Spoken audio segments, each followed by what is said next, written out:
You know what the problem with black people is? Black people are the problem with black people. Black people are their own worst enemy. It's been that way for some time now. That's how foreigners were ever able to invade and conquer, because we were divided, we weren't unified. So to think that an invading force just came in with this brute strength and power and overpowered black nations is false. Their methods were to sneak, to steal, and to convey.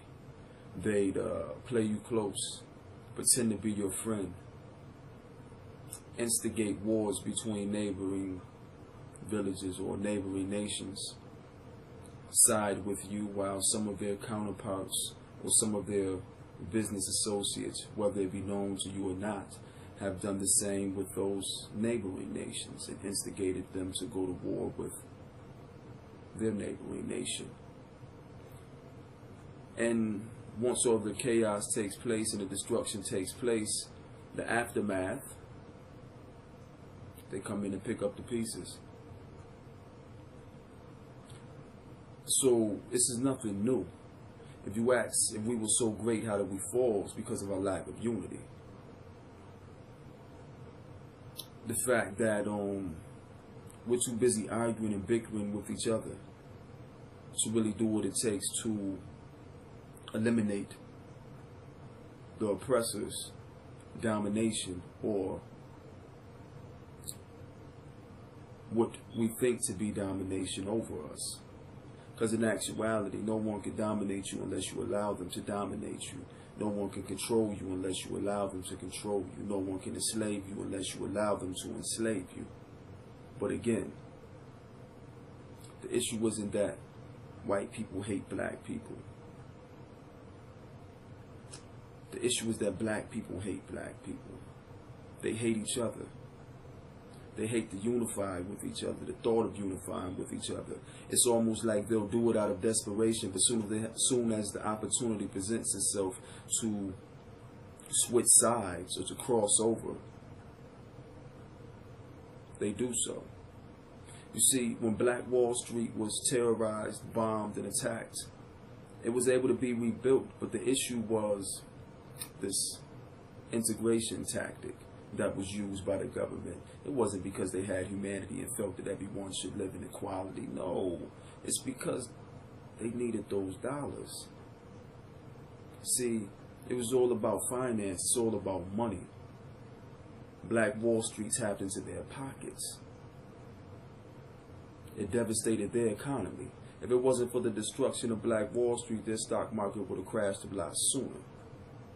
So these were methods of breaking up unity, cracking up unity, and we fell for it. As soon as the Caucasian says, you know, hey, you come stay with us, come move in, come in our neighborhood, send your children to our schools. But even before they even got to that process, you have to realize that these things took place, this large push for integration took place because individuals were already partaking in integration, and there were certain other groups of white people that had an issue with blacks integrating with them. So the white people that were profiting from the integration, they had to force it on their own people, force them to accept it for whatever reason, whatever gimmick they sold them to buy into it, which most of them haven't bought into it. Thus you see currently with the state of events and the way people are expressing how they feel about certain other groups of people. You see a lot of crayon on crayon hatred going on. You know, the black crayons, the white crayons, yellow crayons, red crayons, yeah, brown crayons. They're all at odds right now, you know. So what we need to do is stop with the negative perceptions of ourselves. Stop fearing ourselves, because actually what it is the reason why black people hate other black people is it's an internalized hatred for self. So when they see something that looks like themselves, they hate it, they attack it. They don't want to be around it. They want to separate from it. They want to turn their back on it. They don't want to face that image. They don't want to deal with that image. They don't like what they see in the mirror because they don't like themselves. And that's all part of the program. Wanting to be something that you're not. Wanting to be like those other people. Wanting to be like your oppressors. Wanting to live like them. To be accepted by them. To be accredited by them. It's amazing how the old slaves ran from being branded. But the new slaves, they run to get branded. They feel that they're accredited by having someone's brand on their body. That they're validated by having someone else's name on their body, as if their name isn't good enough.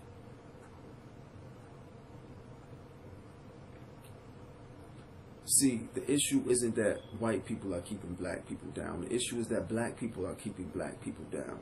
Black people don't have their own hospitals because they choose not to. Black people don't have their own fire departments because they choose not to. Black people don't have their own law enforcement because they choose not to. Black people don't have their own sports leagues because they choose not to. Black people don't have their own media outlets because they choose not to. I should say mainstream media outlets because they choose not to. Black people don't manufacture their own automobiles, although they love to buy automobiles. They're not manufacturing their own clothing, although they love clothing. They're not manufacturing their own resources, although they love resources. As much as black people love gold and diamonds and jewelry, how many black jewelers do you know? And if there was one, we passed them up to go to the white jeweler. What do you think happened to Karl Kani, Fubu, Cross Colors? Tommy Hilfiger happened to him. European designer labels happened. The Gucci, Fendi, Prada, all of these things. That's what happened. See, whenever you develop your own market and you tap into it and you have your own consumer-based market, then you have these outsiders that want to come in and invade, and they want to put their foot into your business. So what they want to do is they want to integrate or cultural appropriate or appropriate your culture into theirs. So they'll start to make more urban designer fashion attire. They'll start to make things that they can market and target towards your specific demographic. So what we need to realize is that the way that things are going, if we don't start to produce our own, if we don't have the interest in producing our own, we might as well just lie down and submit. There's no point of whining, crying, complaining, or doing any of that. If you're not willing to step out and build your own, leave their government. You don't need their government. Build your own nation. You don't need anything that they have to offer.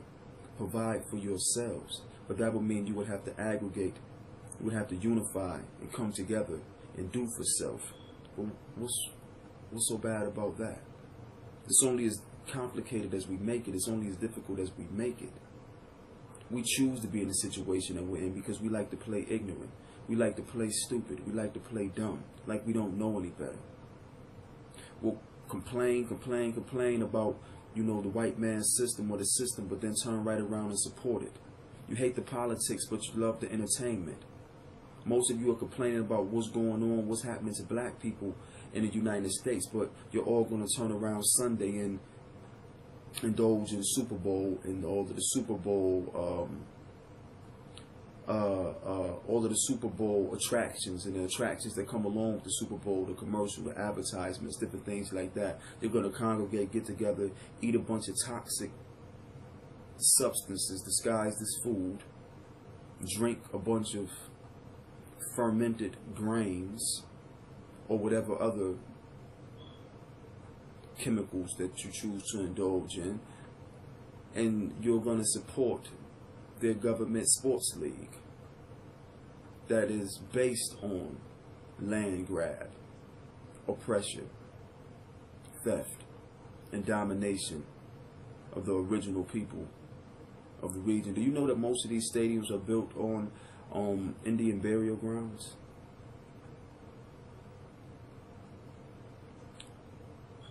or were once Indian nations or villages or communities.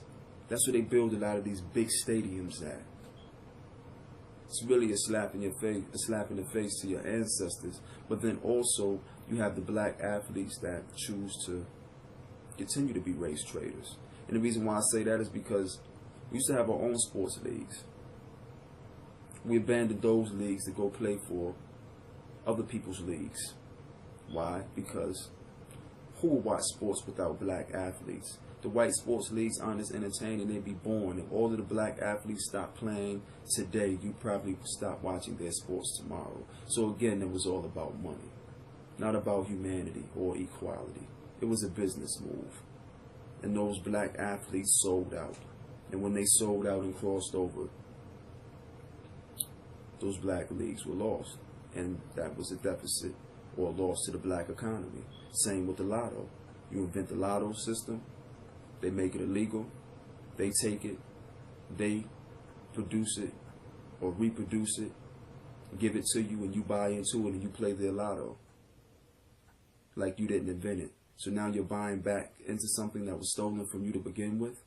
Why would you support theirs? They didn't support yours. Start using your own skills to build your own nation, not theirs. We've been using our skills for far too long to assist with building their nation, to build their system, which is a system that's designed to go against us anyway. So all of the black people that have went to college and got all of these degrees, these letters, these papers, these certificates, these certifications, or, stamps of approval, saying that you've been validated and accepted into their system and to be a worker in their system.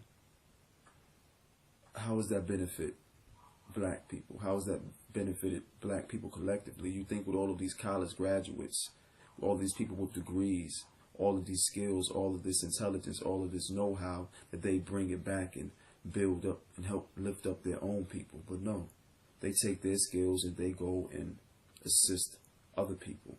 People that don't have their best interests at heart. People that don't have the best interests of other people who look like you at heart. But you think you're different, that you've been accepted. What, you think you've been accepted into the house because you have a degree? It doesn't matter, because whether you're a house slave or a field slave, the fact that you're still a slave remains. The only position is to not be a slave at all. So to depend on their system and rely on their system and think their system is a way out is foolish, and it's selfish. And again, it shows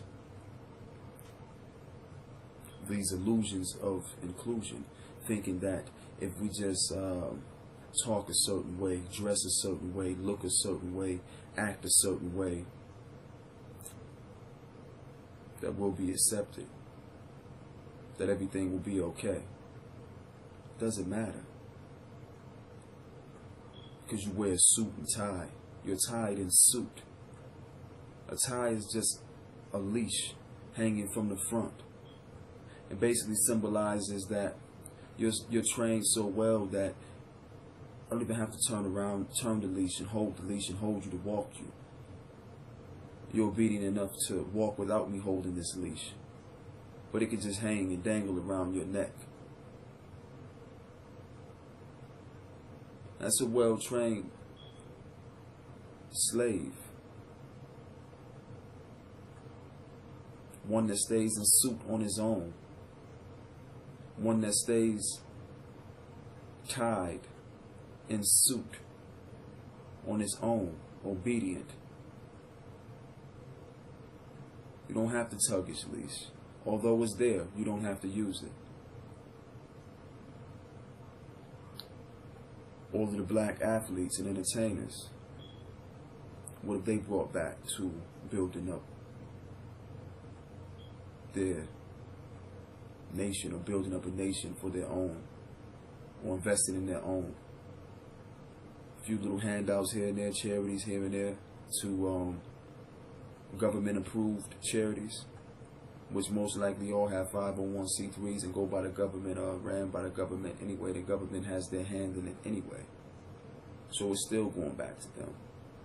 Everything's a government fundraiser. The Super Bowl's a government fundraiser. These are government sports leagues, government sports teams. It's just a way to suck money out of the people. To be honest with you, I don't even know who's playing in the Super Bowl. I don't know who won the NBA Finals.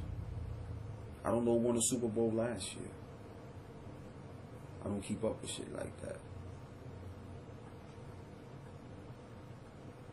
I don't know what new movies are coming out.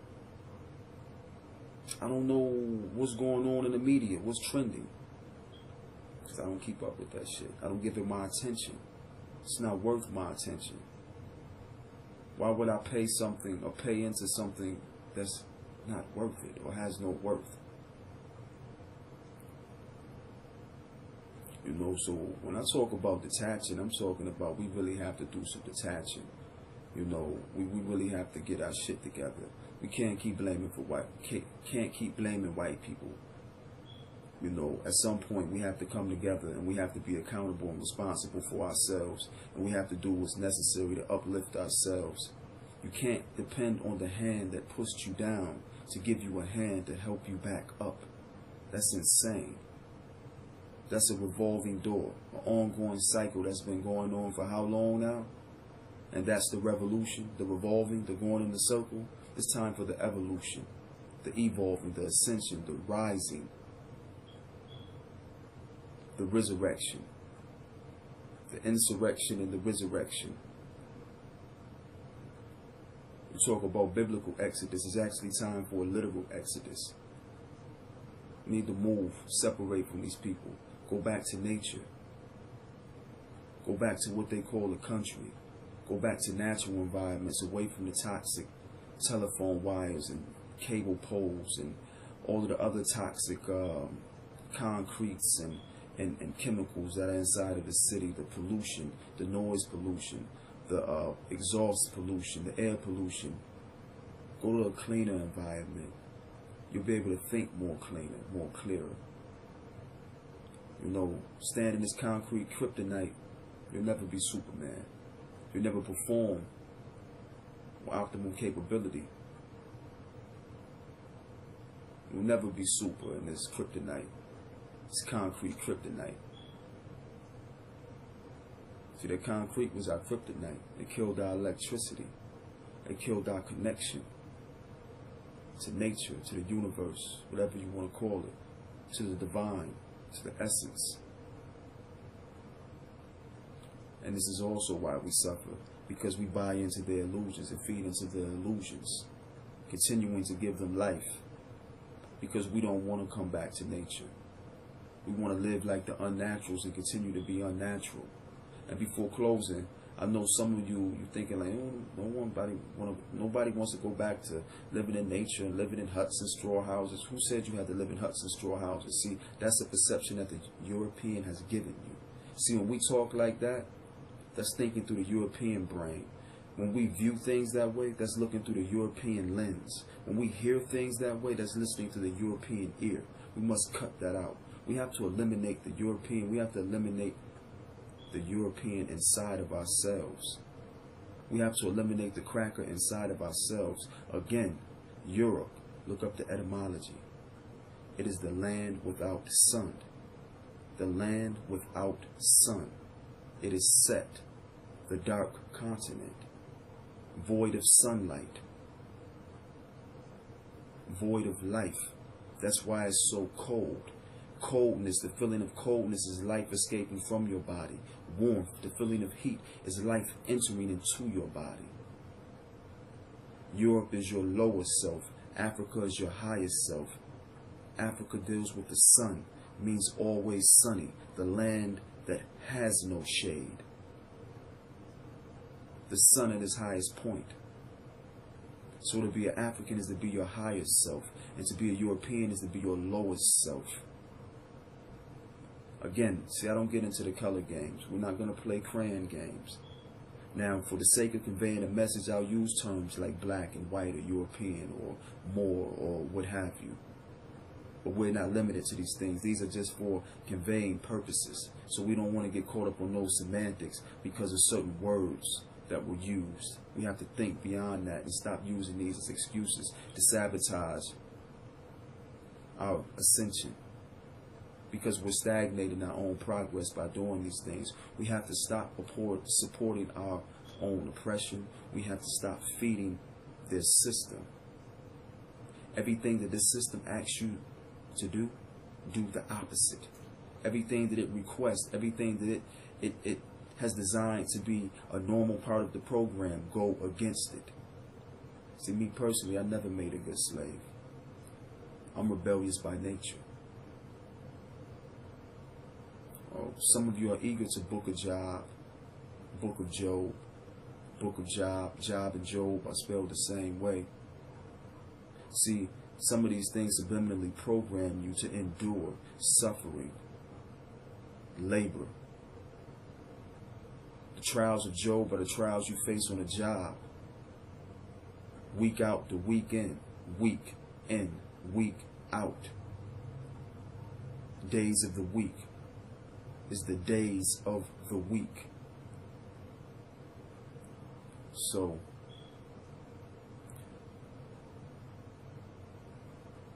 some of these things I have programmed our people, whether consciously or subconsciously, to be okay with struggling and being oppressed by the system because they think that it's all part of God's plan. But in actuality, in that book, the devil was actually trying to get you to become an entrepreneur and leave that job, be self-sufficient and independent, self-reliant, and not depend on your master, your Lord at the plantation that you call the job. We have to create our own. We have to create our own. We have to detach. We have to rebuild. We have to destroy what they put in place and rebuild what we need to put in place. With that I say, wholeness, family. Rise and be greater.